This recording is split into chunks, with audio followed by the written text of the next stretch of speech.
We'll review the recognition, recovery, resiliency, and the differences between appreciation and recognition. There'll be an interactive discussion. We'll have room at the end for Q&A.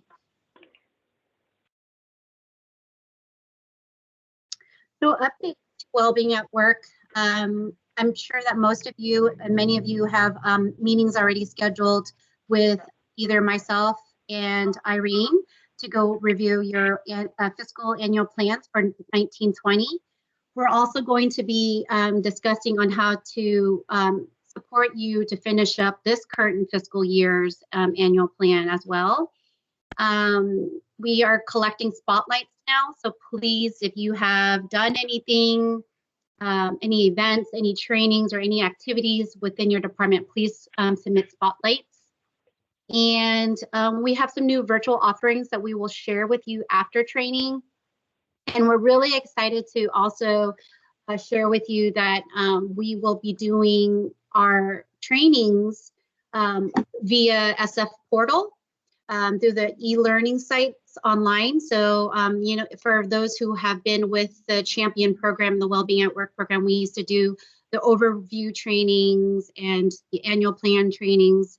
And now we're going to actually put them into a learning site that will be housed in one location for everybody.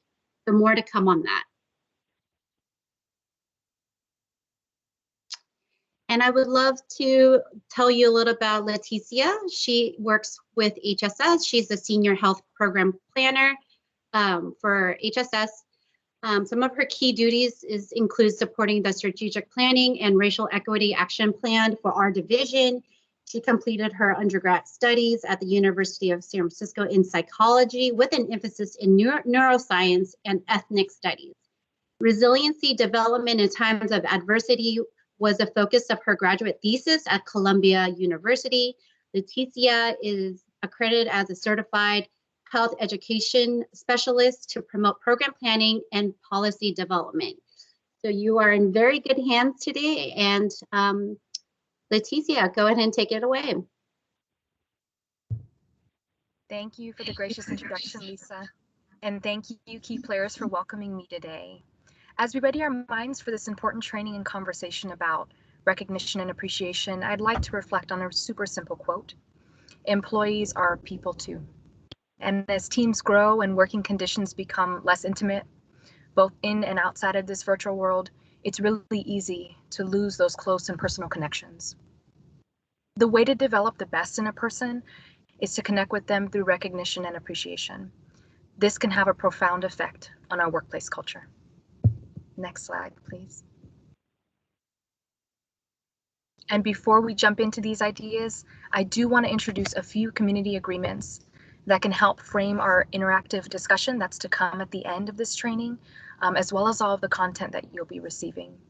As we absorb these ideas and information throughout the course of the hour, please keep these understandings forefront in your mind. Traditionally, recognition and appreciation trainings can range from half to multi-day sessions, and we would spend time as a group forming community agreements for our learning environment. Given our shortened schedule today, we want to draw on a few that we've developed over the years with our colleagues at HSS. We also invite you to chat additional ones that come to mind that you might use with your department or that you feel are important to you personally. The first agreement on this slide is to create and maintain a safe and brave space. Please know that speaking and active listening both take courage. What is learned here in terms of principles and ideas can leave here, but what is said here stays here to protect everyone's sense of privacy in this safe space. Please be respectful and open to ideas. No ideas are right and wrong. Today we'll be presenting information about recognition and appreciation that's rooted in data and research. But beyond that, each one of us brings lived experiences, and everyone's truths are neither right nor wrong. I invite you to sit with and unpack any discomfort you might feel. You know yourself best, so please recognize if you need a break and please feel supported in taking one. Pause and reflect. If you find yourself feeling an intense emotion, take a second to reflect on what the root cause of that feeling might be. And know that you're not alone, and you're likely not the only one feeling this way. Not all discomfort is a bad thing. Consider seeing it as an opportunity to learn and grow. And lastly, normalize shifting your perspective. When you hear a new idea, think about how much space you give yourself to shift your position based on new information. Also think about how much space you give yourself to be empathetic toward others. We're here to support one another and others that we care about, and that's exactly what these community agreements help us to do. Next slide, please. We're opening today's training by talking about resiliency and the capacity to recover from difficult life events. COVID-19 has presented new and unprecedented challenges. Employees, especially essential workers, are experiencing burnout, fatigue, stress, and anxiety at alarming rates. Recovery efforts that focus on resiliency are imperative to creating an optimistic future for our workforce. When employees are supported and equipped with resiliency, they can withstand adversity, bounce back, and grow despite life's downturns.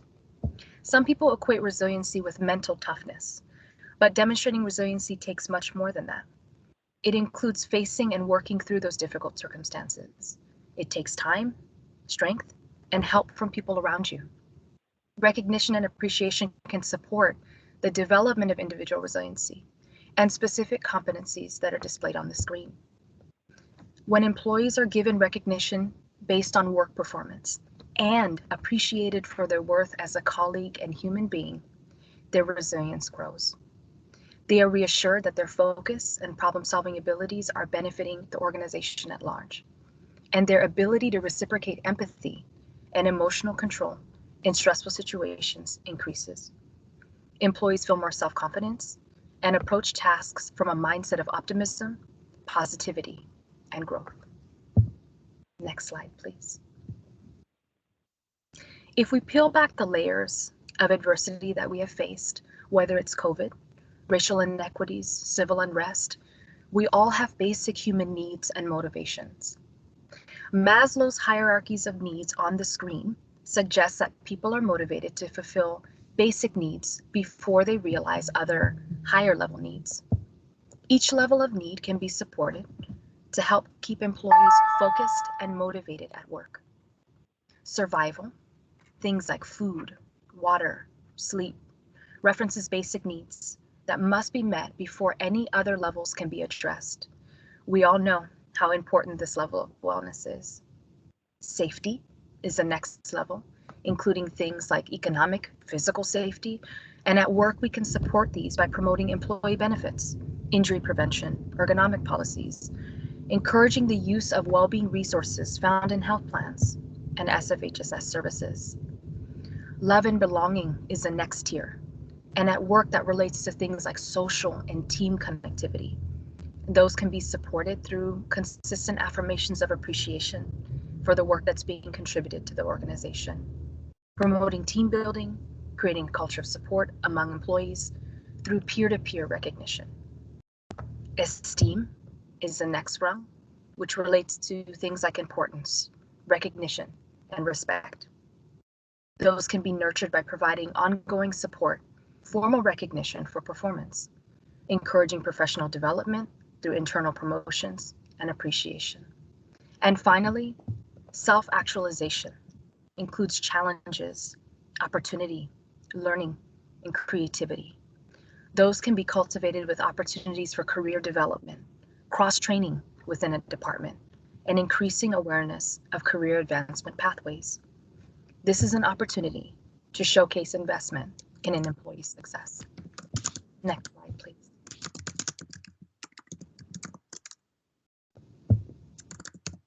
Recognition is the art of actively looking for effort, both large and small, that make a difference every day.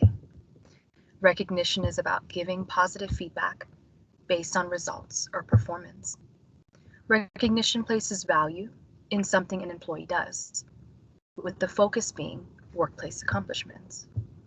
It can be formal in the form of an award, a bonus, a raise, promotion, and it can also be less formal, verbal thank yous and simple handwritten notes.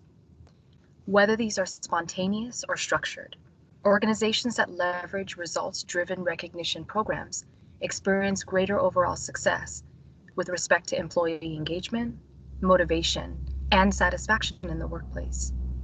The terms recognition and appreciation are often used interchangeably, but they are not the same thing. The next slide outlines the difference between the two and why it's crucial that they go hand in hand. Next slide, please. This slide speaks to the interconnectedness between recognition and appreciation. This starts with understanding that recognition have limitations. Recognition is performance-based, so it's conditional. It can be based on the past, or it can be based on things that people have already done.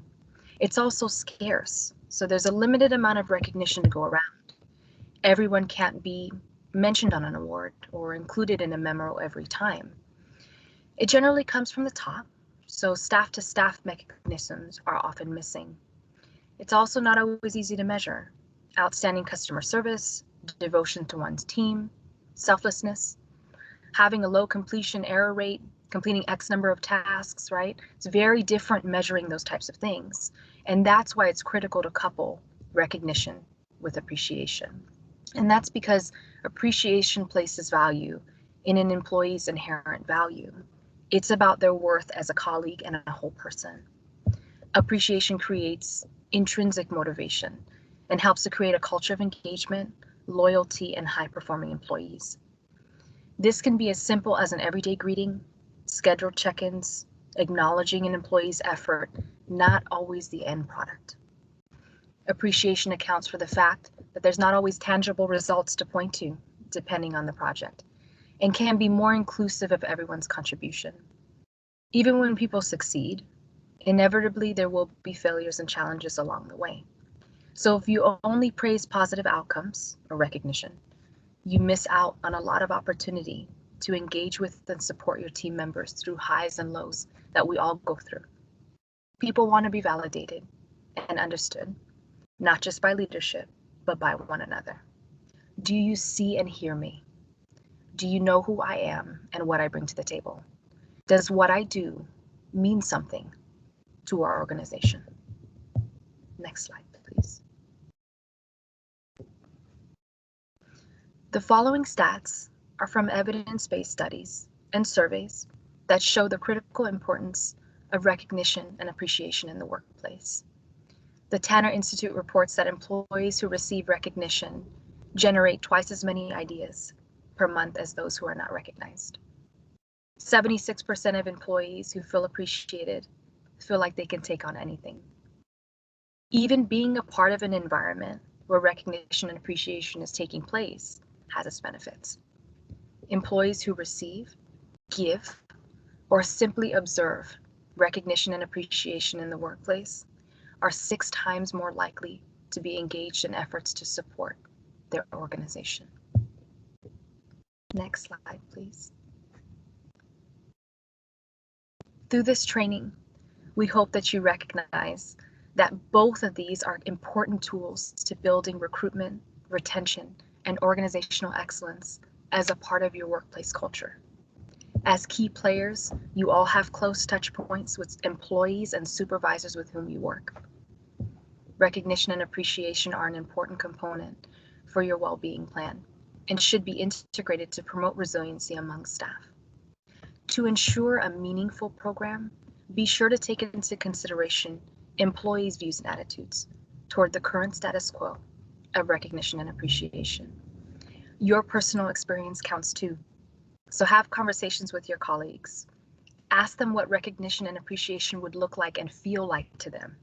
Share with them the difference between the two. Maybe even consider conducting a poll or a survey at your next virtual meeting with all staff incentives that well-being can supply. Brainstorm with your coordinator to identify the best approach to learning more about your community's recognition and appreciation interests. Next slide, please.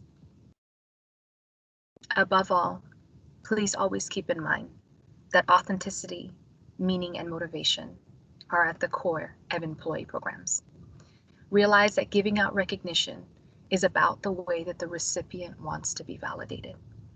The staff member should also be at the core of appreciation efforts, and it's important not to get too caught up in how you want to appreciate and recognize others. Always think to yourself, what means the most to my staff? How can I authentically show them that I want to recognize and appreciate them for who they are and what they do. How can I motivate them so that they're passionate about the work that we do together every day? Next slide, please. When it comes to developing a cadence of recognition, ideally, appreciation and recognition should be given in real time, whenever possible. Regularity does help to keep employees engaged and motivated with their work, whether it's weekly, monthly, or yearly, as shown in the examples on the screen. Call it the surprise effect or just something unexpected, but if you can recognize good work when the person doing the work least expects it, your recognition is likely to be more effective.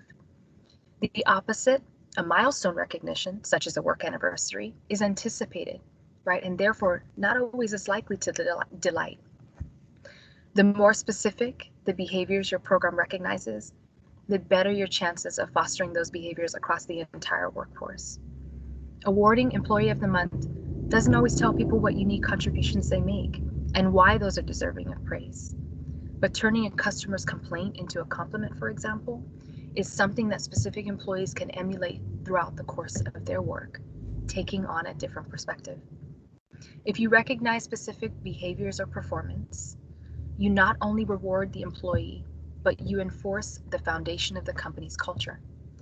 Since recognition that happens yearly is very rare, this should use more formal techniques that emphasize the importance of the employee to the organization.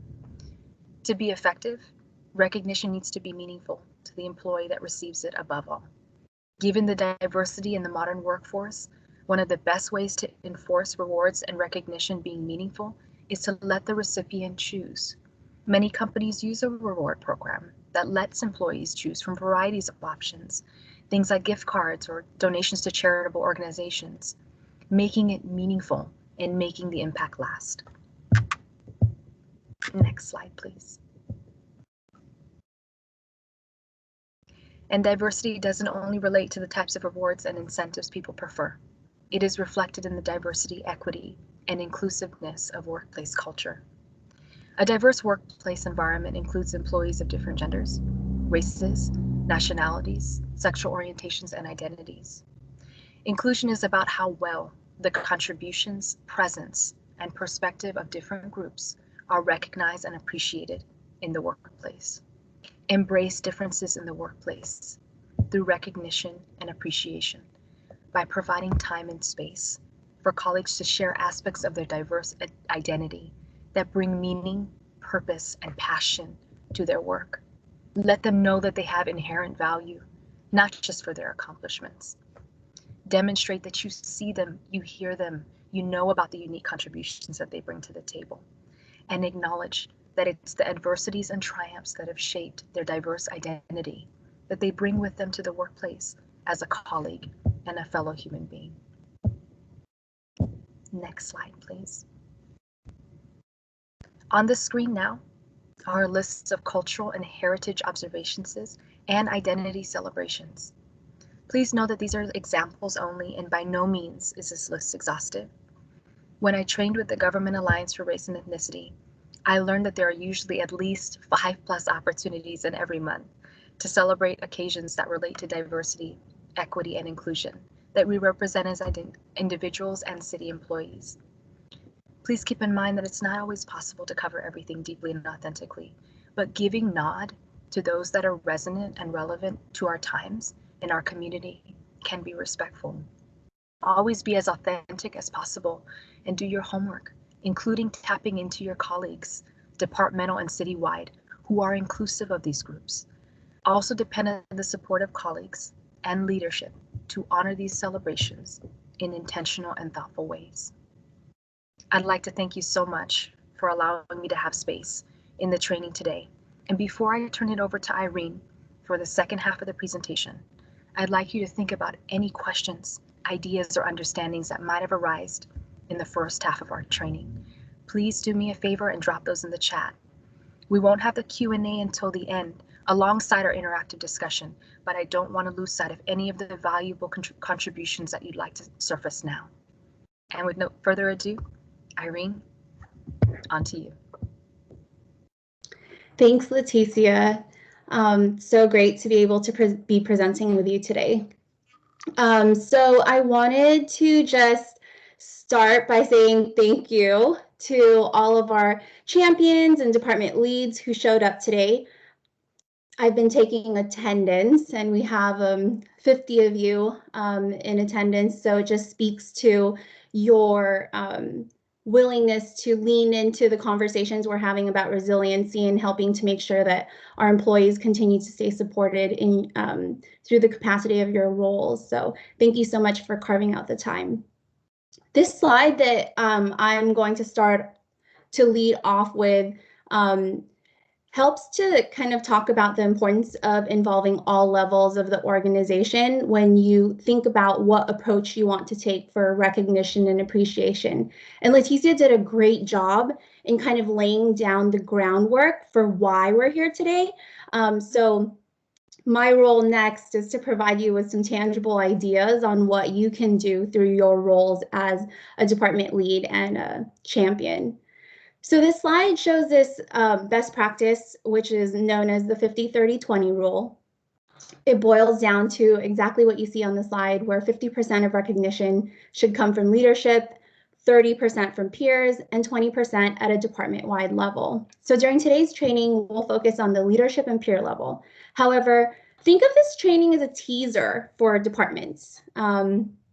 And if you're really looking to take a deeper dive with recognition, we are currently developing a toolkit, which in its next phase will be reviewed with DHR.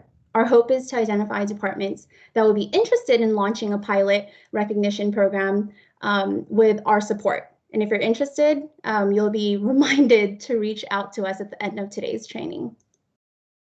All of the slides that will follow, go ahead and switch the slide, Lise. All of the slides that will follow in this orange section are for department leads. And as department leads, you have an impact on the leadership level. Your role as a lead supporting well-being is to help facilitate these recognition opportunities for leaders within your department.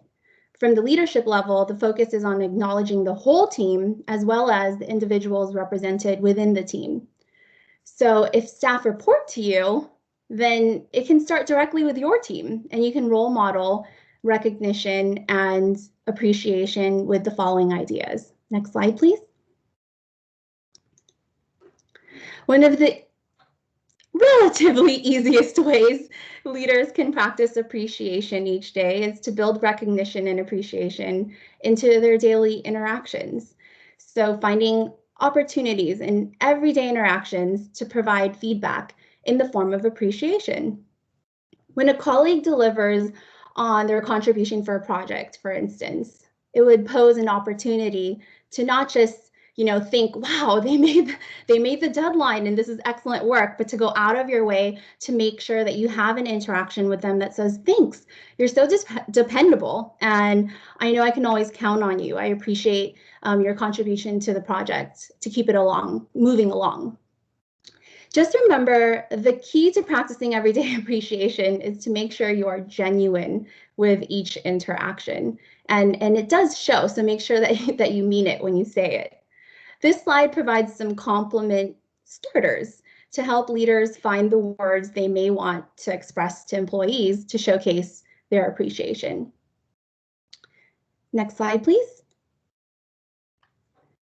Acknowledging the team and providing an opportunity to celebrate success goes a long way when it is initiated by leaders. Oftentimes, departments celebrate success at the end of the year and at the completion of a project, and I encourage you to look for opportunities to also celebrate throughout the year. So yes, definitely carve out time for an end of year celebration, but maybe even a mid-year recognition or appreciation event. And for these types of activities, you want to build in fun, engaging activities to help staff get to know one another and focus on feel-good themes that can keep the spirit of celebration.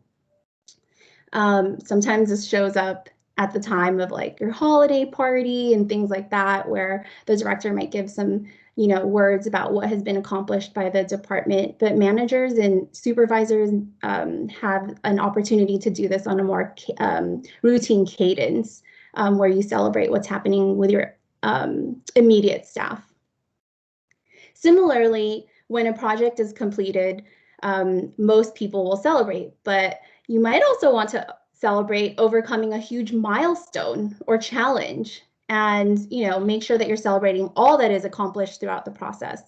You can express appreciation and be sure to acknowledge individual contributions throughout the process as well. And you want to make a point to maybe even gather the team for a quick 5-minute huddle to celebrate the success that was just accomplished. This can be done by just putting a quick 5-minute call on the calendar and getting everybody to log in, or it can be done in person if you're reporting to the site. Next slide, please. This slide speaks to how communication styles can vary in terms of how individuals might want to receive recognition. And it really hones in on the slide that Leticia spoke about in terms of diversity, equity, and inclusion. So I want you to think about these approaches as opportunities to help you personalize your interactions with employees. I love thank you cards. I think it's a lost art of putting pen to paper, but there really is something special about receiving something through snail mail or seeing a note appear on your workspace. It's a change in pace from another email, and it allows you to put your words down with pen and paper to compliment and appreciate staff. That being said, for those working remotely, a personalized note might not be feasible, and so an email can work, but I strongly encourage you to look for e-cards that might exist on the World Wide Web as well. And there are some free ones that Lisa and I can point you towards. One-on-one meetings are an excellent opportunity to acknowledge and learn how employees prefer to receive recognition and appreciation. It provides that personal, private space where leaders can speak to staff openly about their efforts to recognize staff and ask for feedback on how they would like to receive it. And this one-on-one time should be used to provide that personalized feedback for each individual that reports to you. And then lastly, did you know that DHR keeps employee files that can include a letter of commendation? I read about this as I was doing research on recognition efforts and reached out to DHR. They confirmed that if there is a staff member that has done an exemplary job on a project, or they have supported the team in an outstanding manner that goes above and beyond their duties, or if they have reached a milestone in the number of years they have served in the department and you want to list out all of their contributions, you can work with your HR representative to write a letter of commendation. And this stays in the employee's personal file and can be an awesome way to formally recognize what their contribution is to the department. Next slide. As a champion, now we're switching, so all the yellow slides will be for champions. You have an impact on the peer level. Your well-being role provides you with a platform to initiate activities for peers to help them express appreciation for one another. This is key to building a culture of recognition and appreciation because it helps to create dialogue and engages employees in activities that can normalize practicing appreciation with one another. Next slide.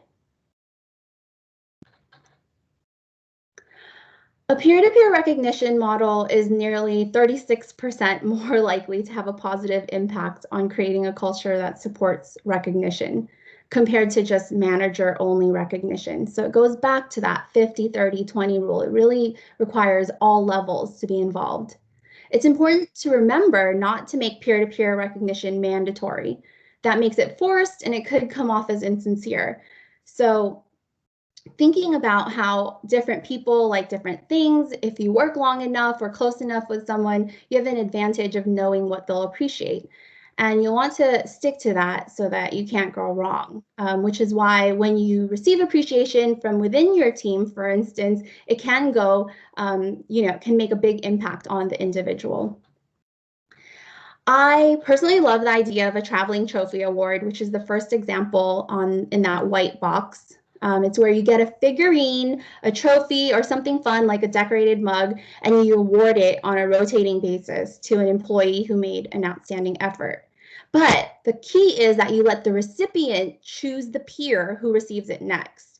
It can be a fun way to rotate through themes in the year, or if you have a smaller team, You could do it on a quarterly basis so that everybody is able to receive the award. And then this can be another fun way to engage others in appreciating one another. You can also carve out time at your all staff meeting or identify a time in the week to have another concept of a 5-minute huddle just for shout outs. Make it just about appreciation and be sure that peers and leaders get involved with the shout outs. This happens with the COVID Command Center, where every week on Friday during their all hands meeting, they always end with shout outs coming from each of the teams. And it really brings out some feel good moments to close out the week. You can also encourage daily affirmations. This is where you have employees make a point to email, call, or text at least one colleague each day to express appreciation. Just remember that when you start to build appreciation activities into people's routines, you want to always ensure the interaction is genuine and honest, and it doesn't feel like the giver is just checking off a box. So daily affirmations can be reinforced in conversations that you have with staff. Again, it can be, done by email or a call or a text through Teams. But yeah, it is nice when we used to have those like in-person bump into each other in the hallway moments. So definitely carving out the time and making space virtually for those of you who are working remotely. Next slide, please. Similar to having leaders write thank you cards, one of the activities that you see here is also asking staff to do it. So maybe you could host a gratitude day and encourage people to write a thank you card to at least one colleague.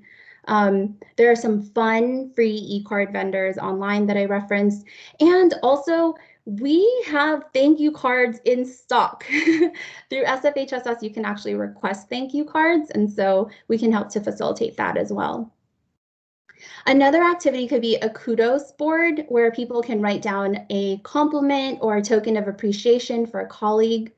I would identify a highly visible area like a bulletin board or use post-it note easels near the microwave, or maybe even a blank wall in a hallway. Just make sure to check with facilities first. You want to use this common area to invite employees to share kudos that they receive or recognize something a coworker has done by sticking up a post-it note. You can encourage colleagues to post copies of appreciation emails, thank you cards, all sorts of forms of appreciation to pin on the board. And this makes others aware of an attitude of gratitude that is happening in the workplace. Next slide, please. As champions, you also coordinate communications for well-being. So I encourage you to look for opportunities to use existing communication platforms to focus on appreciation. Maybe you consider having a staff appreciation corner in your newsletter. I know newsletters have tons of content nowadays, and sometimes staff appreciation ends up at the bottom of the newsletter, but if you do take this approach, I implore you to try to emphasize the importance of starting off with appreciation so that it is elevated. You can also try posting it on your intranet. And another idea is to highlight staff accomplishments with photos on your digital display board, or you could put it up on the bulletin board. So add those photos into your kudos board as well. Simple things like seeing your picture up on a highly visible visual display can help to create a feeling of appreciation and a sense of belonging for an employee. So definitely consider these ideas. Next slide. So birthdays and retirements are the go-to recognition and appreciation activity that we see being practiced by most of the departments we engage with. We bring it up during today's training because during COVID-19, the pandemic has caused us to shift a lot of our normal practices, and these celebrations may have gone by the wayside. So I encourage everyone to reconsider how your department is celebrating staff during the transition of not being able to gather socially. Maybe you approach these celebrations with a card signed by staff. Maybe you host a virtual celebration, or you create a video montage from the staff members' direct team by asking everyone to record a 10-second message. And you can string all the videos together using MS Stream which is a tool that most of us have through our MS Teams suite. Happy to provide a tutorial if you're interested, but there are some tutorials from DT as well.